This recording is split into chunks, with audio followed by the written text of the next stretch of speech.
चीन एक ऐसी टेक्नोलॉजी पर काम कर रहा है जो इंसानियत का भविष्य हमेशा के लिए बदल सकती है। एक आर्टिफिशियल गर्भ, एक ऐसी मशीन जो बिना मां के एक बच्चे को जन्म देगी। वैज्ञानिक इसे एक्टोजेनेसिस कहते हैं।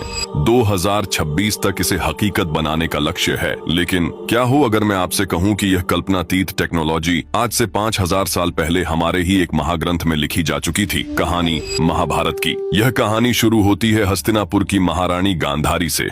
उन्होंने भगवान शिव की घोर तपस्या करके 100 पुत्रों की मां बनने का वरदान प्राप्त किया था।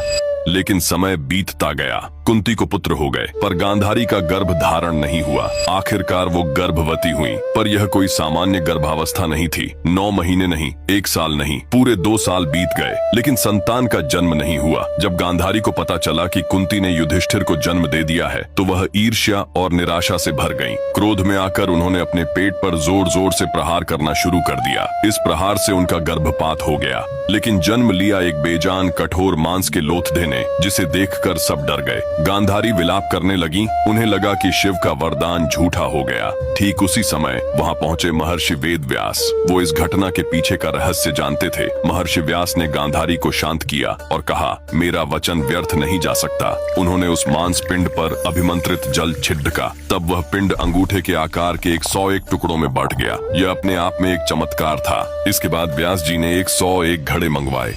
उन्हें घी से भरा गया और उनमें कुछ विशेष जड़ी बूटियां डाली गईं। मांस के हर टुकड़े को एक एक गड्ढे में रखकर उन्हें सावधानी से बंद कर दिया गया और 2 वर्षों तक एक गुप्त स्थान पर रख दिया गया। ये गड्ढे आज की भाषा में कहें तो इंक्यूबेटर्स का काम कर रहे थे और घी एक ग्रोथ मीडियम का। ठीक 2 साल बाद सबसे पहले गड्ढे से दुर्योधन का जन्म हुआ और फिर एक एक करके बाकी 99 पुत्रों और एक पुत्री दुशाला का जन्म हुआ। इस तरह गांधारी को 100 पुत्र और एक पुत्री की प्राप्ति हुई। यह कहानी किसी साइंस फिक्शन से कम नहीं लगती, जहां भ्रूण का पूरा विकास मां के गर्भ के बाहर हुआ। अब वापस आते हैं आज की दुनिया में। चीन का आर्टिफिशियल वूम्ब सिस्टम ठीक इसी कॉन्सेप्ट पर काम कर रहा है। यहाँ भ्रूण को एक मशीन में रखा जाता है, जहाँ एक AI रोबोट नैनी 24 घंटे उसकी निगरानी करती है। ये मशीन उसे ठीक वही पोषण और ऑक्सीजन देती है जो उसे मां के गर्भ में मिलता। देखिए समानताएं कितनी हैरान करने वाली हैं। महाभारत के घड़े आज की मशीन यानी आर्टिफिशियल वूम्ब है।